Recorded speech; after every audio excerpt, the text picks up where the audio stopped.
Hello my dear friends, welcome to my new video for this week. This week, we will journey to Mount Ruapehu, a snow summit in New Zealand's central North Island. We began our journey early in the morning and are now almost at our destination. Because it is early in the morning, we should expect a lot of mist on our way.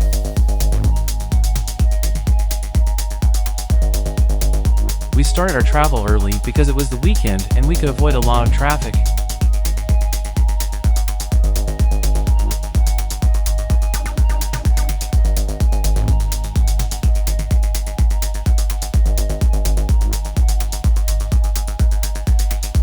Yes, that's Mount Ruapehu on the left. It is located within the Tongariro National Park, a UNESCO World Heritage Site.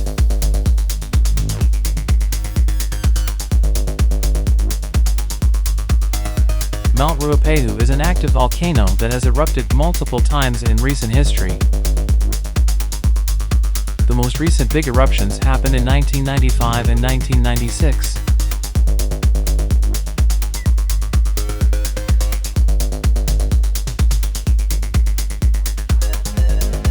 On the left is the Chateau Tongariro. Created in an American colonial revival style, is the largest and most architecturally significant building in the Whakapapa area. And it has national iconographic significance as one of New Zealand's most well-known tourist resort hotels. The structure was completed in 1929.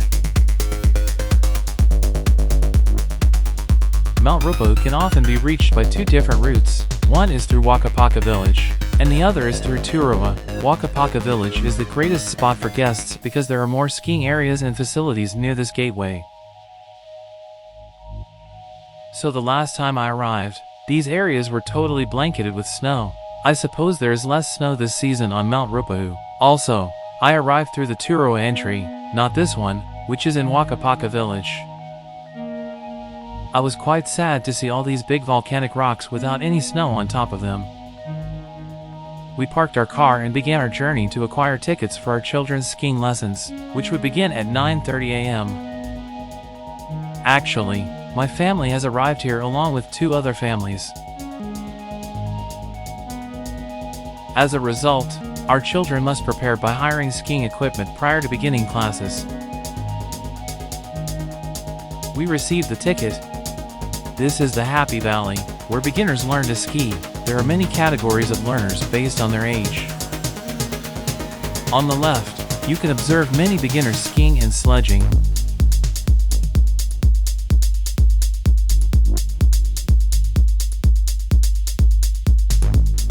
The same thing may be seen from this side.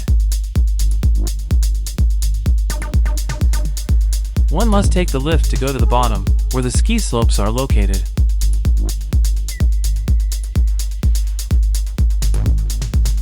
Three of our children are taking lessons, and they are all set with their classes and the instructor, so it is time for us to take photos and explore these regions.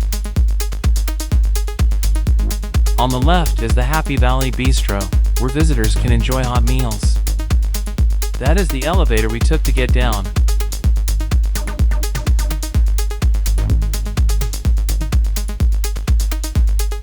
This is the Happy Valley Rentals, where you can get all of your skiing gear. Our ticket already includes skiing gear, and the lessons last roughly 2 hours with an instructor. This board leads to the sledding area.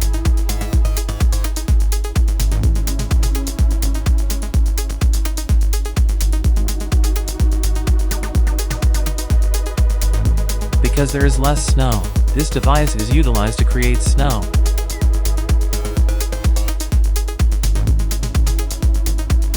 These large fans are blowing water droplets, which I assume will develop into snow.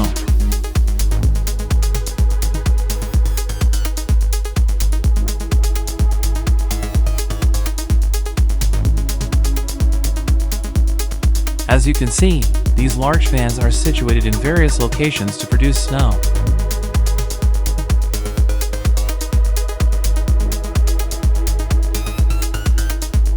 You may see several individuals sledging here. We can also hire these sledges as well.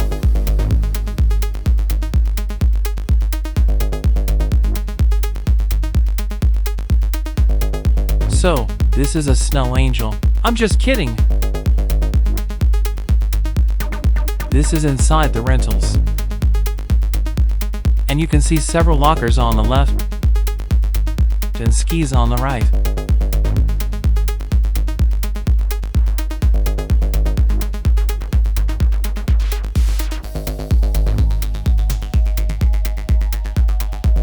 There is also a boot bar here.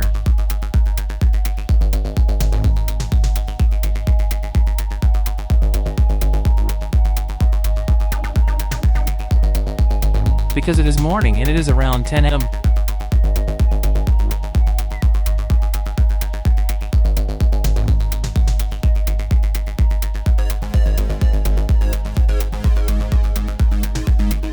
It is not that much crowded, but it will progressively expand as time goes.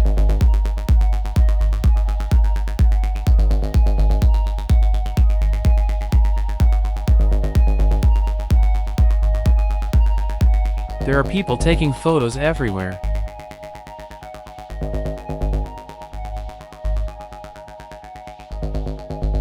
We are all having a great time here. It is once again incredibly painful to see these areas without snow. Bare volcanic rocks can be found everywhere.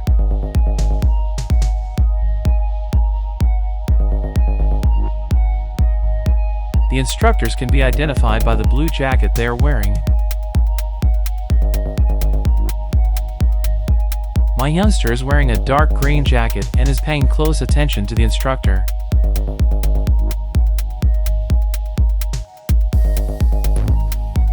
Initially, these children are advised to use only one ski, and they practice with great effort.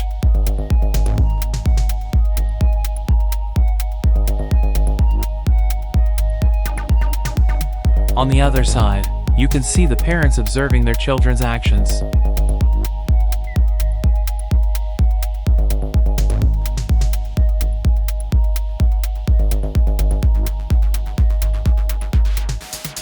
The instructor is teaching the kids various skiing techniques.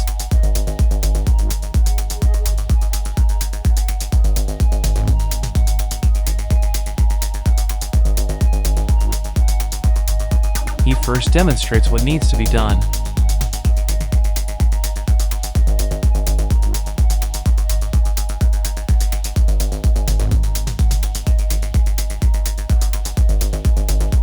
And the children immediately follow suit.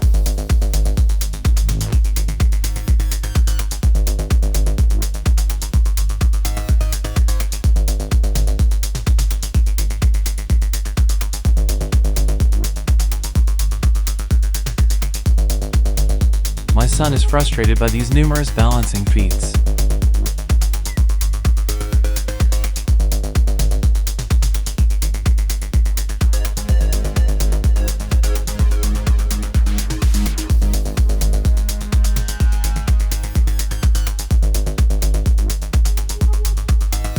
I believe he is doing better now that he can balance on one leg.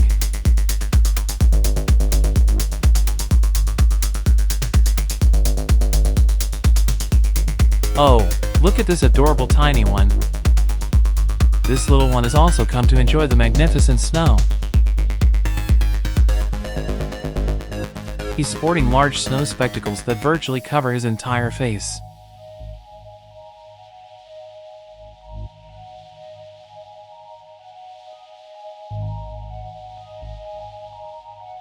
Finally, His mother pulls him in a sledge, and he sits on top, loving the journey.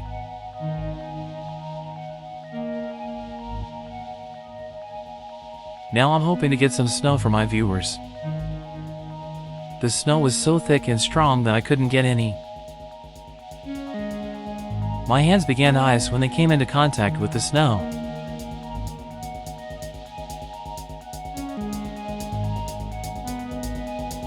Even with my boot, I tried to hit hard enough to demonstrate the strength of the snow.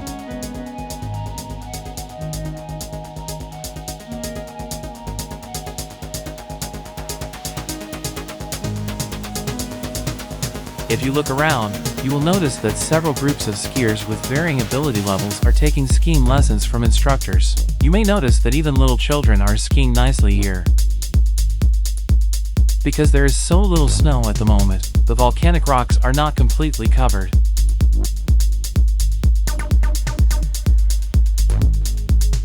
After the kids finish their lessons, we plan to take a gondola to a higher elevation to get a better look of snow-covered Mount Ruapehu. People are sledging on the left and skiing on the right, so this area is for beginners, and the instructors will teach them. While our children were taking lessons, we intended to return the sledge that my friend had brought for sledging to his car. You can see snow-covered mountains over there. It is the location where we would travel by gondola.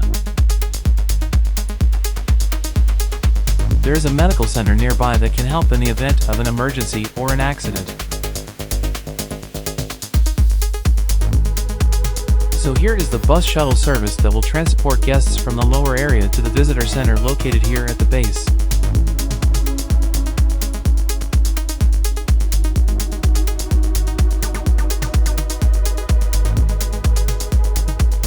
We kept the sledge inside the car and are now back in the training area. When we returned, we saw the kids and the instructor playing together in the snow. The kids are having a terrific time here. Different colored flags signify the various levels at which children can enroll in lessons. Once the ticket is acquired, it will specify which colored flag to go to find the respected instructor for that specific teaching session. So, after a lengthy 2 hours of class from 9:30 to 11:30, my son is now free to practice, so the instructor encouraged me to accompany him to the skiing area, and I led him to the open area where the beginners were skiing. If you look attentively, you can see that his boot would go directly into the ski, forming a lock, so that the ski is firmly linked to the boot. When his right boot is locked to the right ski, it becomes quite slippery, and I have to grip the ski with my foot to keep him from falling. After that, he secured his left boot on the left ski as well.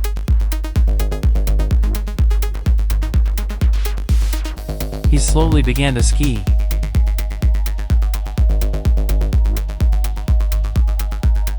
He keeps his legs slightly crossed to maintain speed.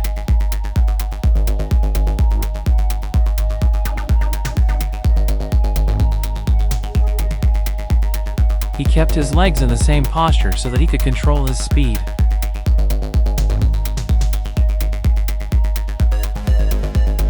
But in the middle, he falls and I help him get up and continue skiing.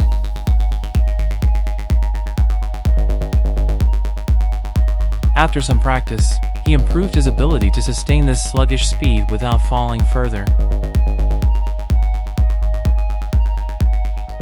So now that all of the kids have done their classes and practiced skiing, we've returned the gear and arrived at Whakapaka to take the gondola to the higher mountains.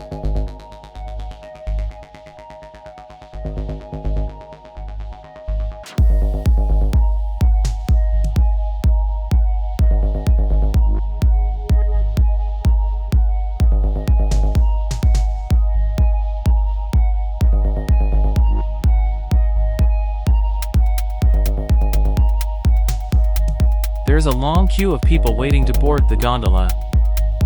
Mount Ruapehu's Whakapaka gondola transports visitors from the mountain's base to its summit.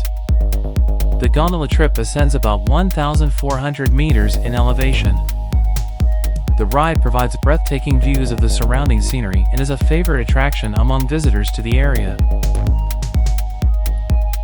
Mount Ruapehu's Skywalker gondola ride is approximately 2-3 kilometers long, from base to top. This distance covers a lovely journey with breathtaking views of the mountain and surrounding area, taking approximately 8 to 12 minutes each way.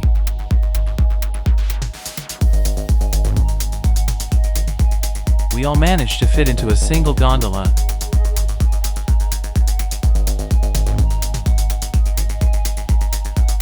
The gondola began to ascend to higher elevations. As we ascend, we see volcanic rocks rather than snow. I felt the moment we arrived was unlucky, as we did not see much snow. However, we were all enjoying our gondola ride. We were confident that once we got higher up, we would be able to view more snow-covered mountains. As we ascended higher and higher, we saw an increase in the amount of snow from mountain to mountain. So, these are the ski club's mountain lodges. These lodges would provide accommodation. I'm not sure, but I believe you need a membership to stay here. During the ski season, the lodge has a chef on staff. Members enjoy a complete cooked and continental breakfast, pastries, soups, fruit, and make your own toasted sandwiches for lunch, and a filling evening meal after a day on the slopes.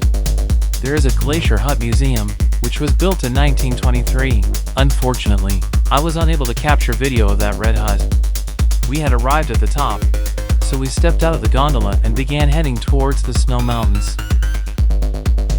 When you arrive, you will notice snow everywhere, and there is a large throng outside admiring the majesty of these snow mountains and taking numerous shots. We were all relieved to find so much snow here after being disappointed with the lack of snow at the base. During peak snowfall, you may expect to see significantly more snow here as well. There will be no visible rocks that detract from the magnificence of this wide landscape right now. Even now, these mountains appear stunning.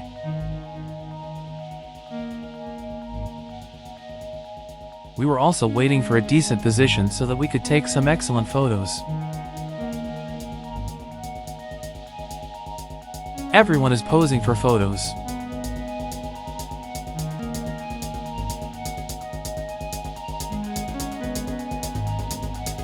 I suppose some snow got inside my friend's son's boot, which they have removed and are now posing for a photo.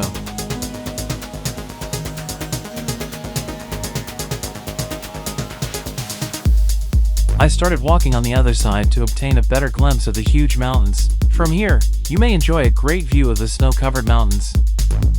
Just look at how magnificent and stunning these mountains are. Even though I have complained about the dark-colored volcanic rocks, these mountains with partially exposed rocks give more beauty than covering them entirely with snow and turning them fully white. You can see individuals coming for skiing grab that dangling moving thing, which pulls them to the top of the mountain. In a single bond, two persons can ascend together.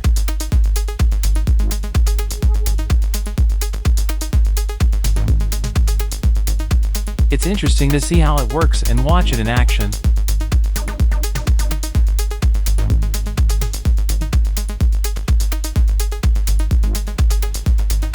You can see that it takes the skiers a long way to reach the summit of the mountain. Once at the top, people may easily ski down.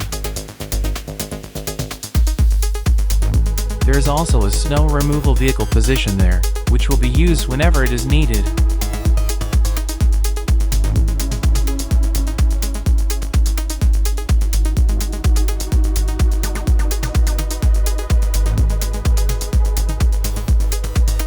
If you get higher than that point, you will see a large crater with bluish-green water that is either hot or warm. As you are all aware, Mount Ruapehu is still an active volcano, with water in the crater increasing its temperature. Even I've seen films of individuals going on top and swimming in the hot water. Here you can see some individuals waiting for their turn to descend from this position. There are several paths that can be taken depending on the skiing ability of the skiers.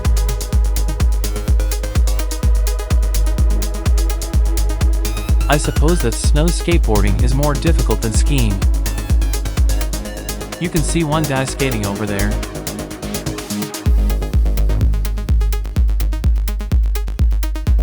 My friends are busy snapping photographs. My friend has a mirrorless camera with a portrait lens, and the shots he took turned out beautifully.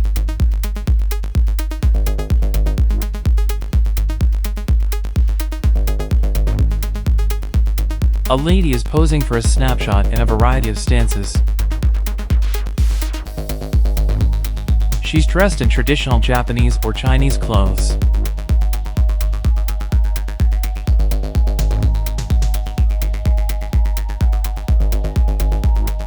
So this is the summit gondola station. And down below you can see numerous people engaged in various activities.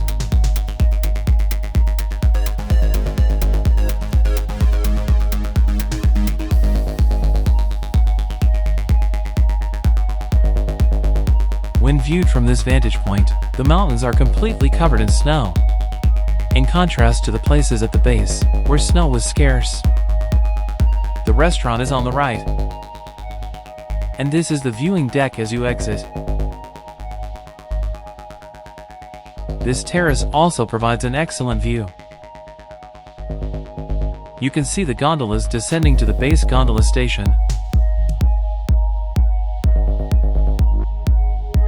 I'm not sure about that building, but I believe it's also a skiing club lodge.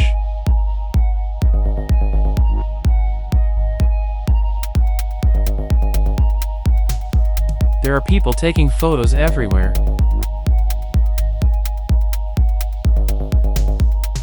Skiers in the lower mountains can use the hanging system to go to the higher mountains.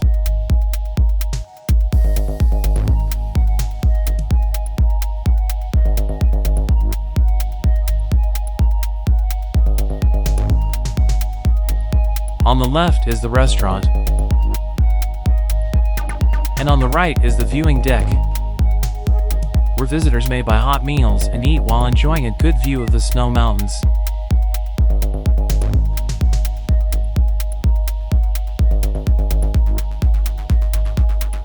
So here's the inside of the restaurant I was referring to.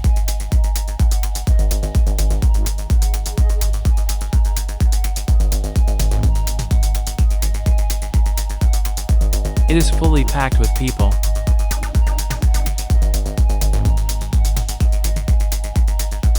And getting a seat is really tough.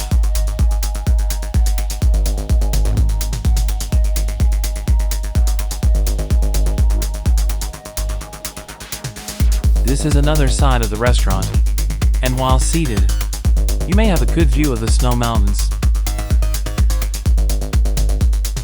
Fortunately, our friends were able to secure some seats here. After a hard day of skiing, all of the kids were tired and hungry, and they are now eating. They were hungry, so they savor every bite they take. This is the view of the gondola summit station from the restaurant. So after eating, we spent some more time up there, and now we're descending.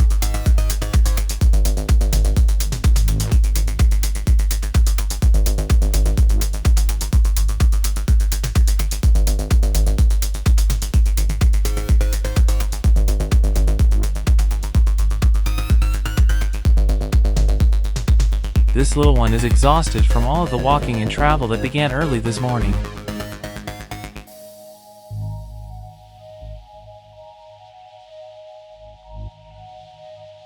Once again, I was struck by the magnificence of the snow-covered mountains. I imagine that these mountains would look terrible without the snow. There is a helicopter heading there to provide emergency aid.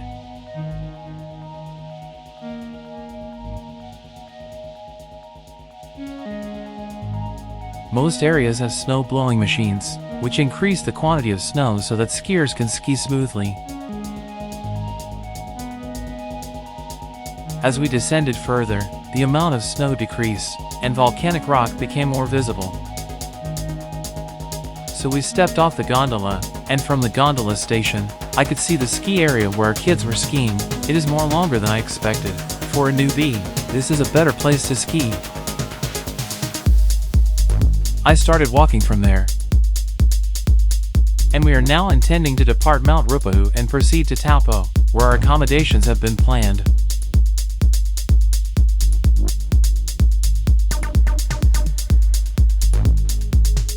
This time, there was a smaller crowd waiting to board the gondola.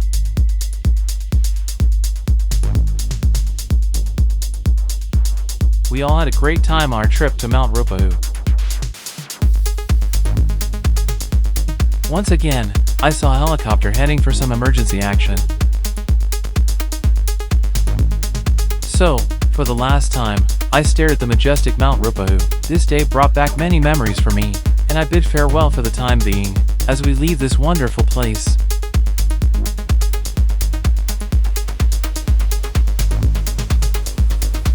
The park's three andesitic volcanoes, Tongariro, Ngauruho, and Ruapehu, define the southern borders of the Taupo volcanic zone, part of the Pacific Ring of Fire.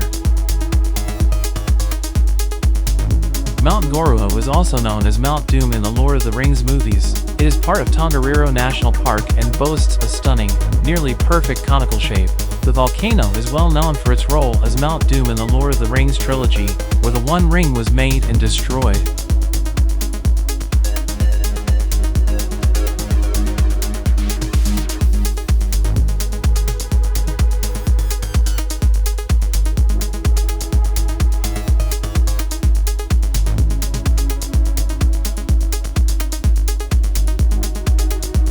Finally, it's time to wrap up this video.